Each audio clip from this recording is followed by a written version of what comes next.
even if we accept the idea that we're going to interact with people who are not ideal clients, I think one of the other things that causes salespeople trouble is when they're afraid to disqualify a prospect, to say, okay, I'm no longer going to follow up with this person. And I've always viewed it a little like the game musical chairs, that you played as a kid. You got a certain number of people going around a certain number of chairs, and when the music stops, everybody scrambles to get a chair. And if you don't have a chair, you're out, right? And I kind of view prospecting that way in some respects, where you have to, at some point, start to prune the list. You have to start to get rid of the people who are not likely to become clients.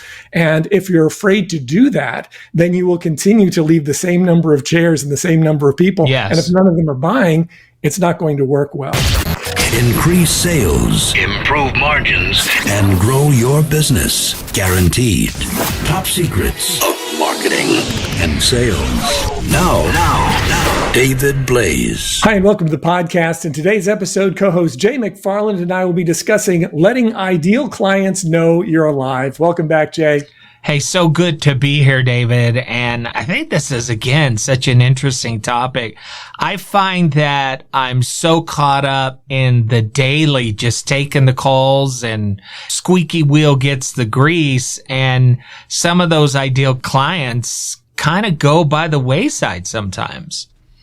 Yeah, and a lot of times we don't even know who they are until we first try to identify them. So in a sense, the topic itself goes kind of deep, because you can't know they're an ideal client until you even know that they're alive. And then you have to let them know that you're alive. And then you have to determine if they're an ideal client. Yeah. So there are actually a few steps in this. Yeah, and I think that's such an important thing to know, kind of have a system like you always have of identifying those ideal clients. It's hard for me to really figure out if they're ideal up front, but I'll tell you one thing I can tell is when they're not ideal. I was on the phone call with somebody yesterday. He's going to become a client, but I'm regretting the relationship I know I'm going to have with him because he's already so demanding. And I'm like, this guy's not ideal, but he's a customer. And so how can I not sell him the product? Yeah, that's a great question. And it's harder for some than others, I think. Yeah. You get to a certain point in your business or a certain point in your career or whatever, and you weigh it. Well, I guess we all do that. We have to weigh it. How much of a pain is this person going to be? And what's my tolerance for pain, essentially? Yeah. Right? Yeah. But you're exactly right. You don't really know that necessarily up front. So a lot of times when we're working with our clients, what we'll do is start with the people they think are likely to be their ideal clients. And whether that means in a certain geographic area or in a particular industry or in a certain sized company, if they're selling B2B, you can make some initial judgments based on who has been a good client for you in the past, and then say, okay, how can I get more people like that?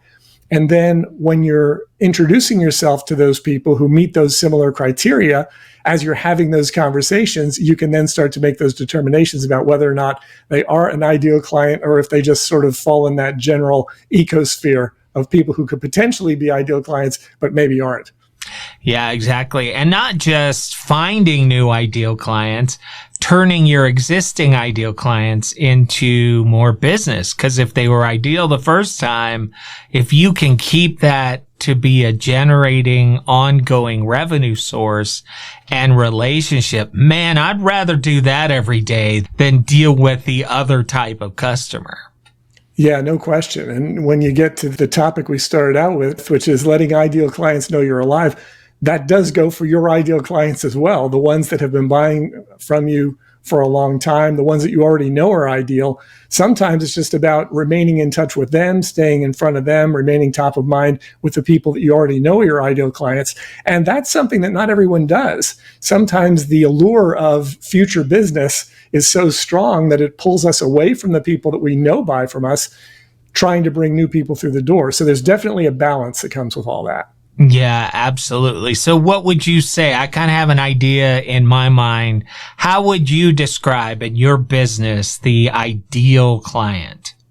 Well, of course, it's different for everyone, but ideal clients, I think for most people, it's going to be somebody that you don't mind interacting with. That's a good criteria to start with. I think willing to communicate is key, because if they're not going to have conversations with you, they're not going to be a great client. It's just going to be very difficult to get information out of them and to be able to get them what they want when they want it if they're not willing to communicate with you.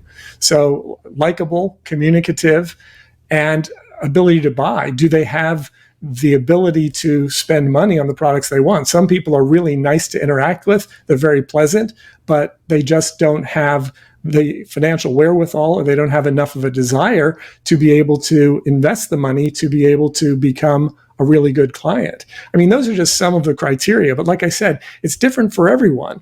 And there are a lot of people who don't even take into consideration the first one that I mentioned. Are they pleasant to deal with? And I know in the early stages of my business, and maybe even into the mid stages of various businesses that I've been involved in, that wasn't always the criteria. It's like, can they make a purchase? And sometimes people who are not all that pleasant to deal with can make purchases, but then what does that do to your quality of life? And what does that do to your customer service people and the other people in your organization who have to interact with people like that? So definitely a balancing act. But when I think of ideal clients, and one of the reasons that I even use that word is to say, we all get to decide what that means. So whether it's personality based, whether it's dollars based, whether it's proximity, availability, all those things go into it, but it is going to be different for everyone. Well, and again, like we talked about at the beginning, just having that thought process, because as so often before I talk to you, I think I've never sat down and kind of drawn out what my ideal client is. I can tell you when my phone rings and I see the caller ID and I'm like, oh, please, I don't want to talk to that person. That's probably a good indicator that that's not an ideal client. But on the other hand, I've had people that will talk to me all day. I know who their kids are.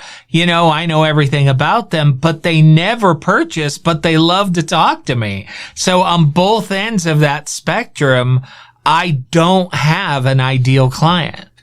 Yeah.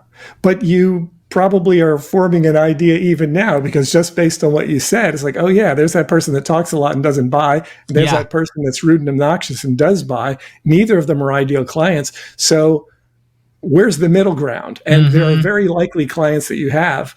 And I think a good way to do this is something I've recommended to my clients a lot, is to print out a list of your clients, people who have spent money with you, in dollar order from the most down to the least, and take a look at the top people on your list and ask yourself, how many of those meet the criteria of, you know, I like interacting with them, they're a good client, they're willing to communicate. Chances are a lot of them are going to be that way, and some of them might not be. But very often the ones who cause you to flinch when you see their name come across the caller ID, very often they're not the ones that are at the top. They're down lower and they're taking up a lot of time. They're not generating a lot of revenue. And at that point, you can start making some of these determinations about what does constitute an ideal client from your standpoint. Yeah, I love that, being very deliberate. One of the other things you might find is one of those clients that you really like working with, you find out they're not really spending a lot of money, but they're taking a lot of your time because they love to chat and you have a great relationship. So you may in your mind think this is an ideal client. When you actually put in the numbers and take a look, you may realize it's not really working out the way I thought it was.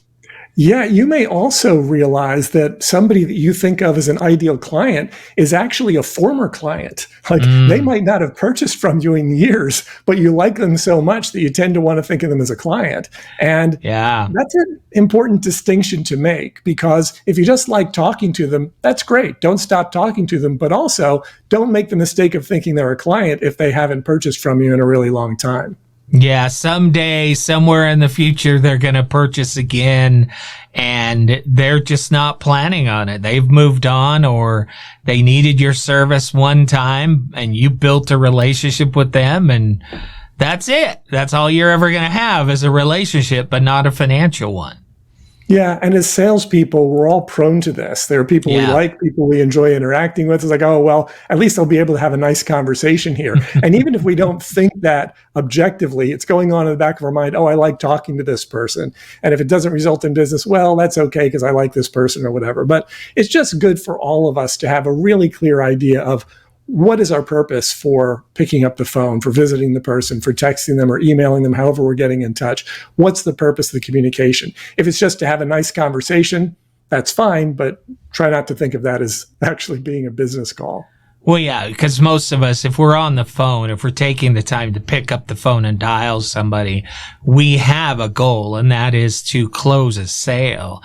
And Right. if we're spending a lot of time doing other than that, because it's more comfortable and it's more fun, right? It's more relaxing, and you don't have that anxiety of the cold call, but it's not going to get you anywhere. Exactly. And so when we think about this topic, letting ideal clients know you're alive, it starts with reaching out to people. So some of the things you should start with are, how am I doing that? How do I want to reach out to people? Am I going to be doing it in person? Am I going to be doing it on the phone, via text, via email? What are the different methods of communication that I'm going to use? And how often am I going to be doing that? How many of these outreaches am I going to be making in any given day?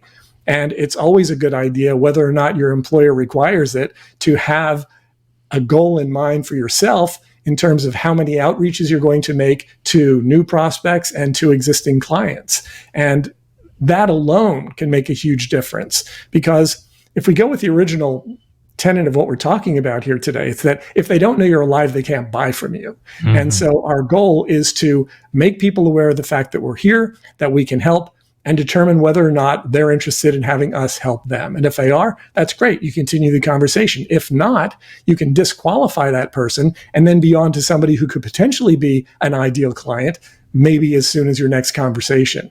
But that's really what it boils down to. And a lot of salespeople make the mistake of thinking that their job is to continue to reach out to the same people over and over and over again, even if those people have pretty much determined or demonstrated that they're not a good fit, that they're not likely to buy. And sometimes that just gets into a comfort area too. I feel more comfortable making the call, even if it's not going to result in the business. And ultimately, if the goal is to find people who are a good fit for you, people who understand the value you bring to the table, people who are ready, willing, and able to spend money with you, or even if they're not ready, they're willing and able, just not right now, but you have some idea of when they're going to be doing it. If you've got a reasonable expectation of business, then it makes perfect sense to follow up. What doesn't make sense to follow up on are people who have demonstrated an inability or unwillingness to buy, and you keep going back to that same well over and over again, and each time you're surprised when it turns up dry. Yeah, and I talk about this a lot, having a good system to track when did you call last, what was the outcome of that call, and to have a funnel that you move them through. Like in my business, the text is always the most effective now. The direct call is the least effective now, and I can get a response from a text very quickly, and then the email is the second, and then the call is really the call of last resort, right? But once I've gone through all of those and I'm not getting a response, then if I'm keeping my records properly, I'm like, okay, it's pretty obvious they're not going to respond. I throw them into a drip program where they're still getting regular contact from me, but I'm not getting on the phone or spending my physical time or effort, because they may not be ideal today, but 3 months from now, they may have a huge project come in and they need you again. So you do want to still keep in touch with them, even if they're not ideal today. Right. And even if we accept the idea that we're going to interact with people who are not ideal clients, I think one of the other things that causes salespeople trouble is when they're afraid to disqualify a prospect, to say, okay, I'm no longer going to follow up with this person. And I've always viewed it a little like the game musical chairs, that you played as a kid. You got a certain number of people going around a certain number of chairs, and when the music stops, everybody scrambles to get a chair. And if you don't have a chair, you're out, right? Mm-hmm. And I kind of view prospecting that way in some respects, where you have to, at some point, start to prune the list. You have to start to get rid of the people who are not likely to become clients. And if you're afraid to do that, then you will continue to leave the same number of chairs and the same number of people. Yes. And if none of them are buying, it's not going to work well. So I believe that part of identifying your ideal clients is eliminating the ones that you've determined are not just ideal clients, but are not worthy of you, worthy of your time and attention. We've talked in the past about the idea of worthy clients. Are they worthy of your time and attention? And if you can make that determination that they're not, then it frees you up to be able to approach some new people who could potentially qualify as ideal clients for you. Yeah, just a quick note. I never feel bad putting somebody in a long-term drip program because I know that's one less person on my list that I'm going to be trying to call fruitlessly. And I know they're still going to get contacted. So I'm like, yeah, long-term drip, move on. And I know that will save my time. So that's kind of my mentality. How do people find out more, David? Well, you can go to topsecrets.com/call, schedule a call with myself or my team. And if you're in a situation where you're trying to attract more of the ideal clients that you need to operate your business successfully, schedule a call, topsecrets.com/call. We'd love to have the conversation. Absolutely. It's great talking to you as always. You too. Thanks, Jay. Increase sales, improve margins, and grow your business. Guaranteed. Top Secrets. TopSecrets.com.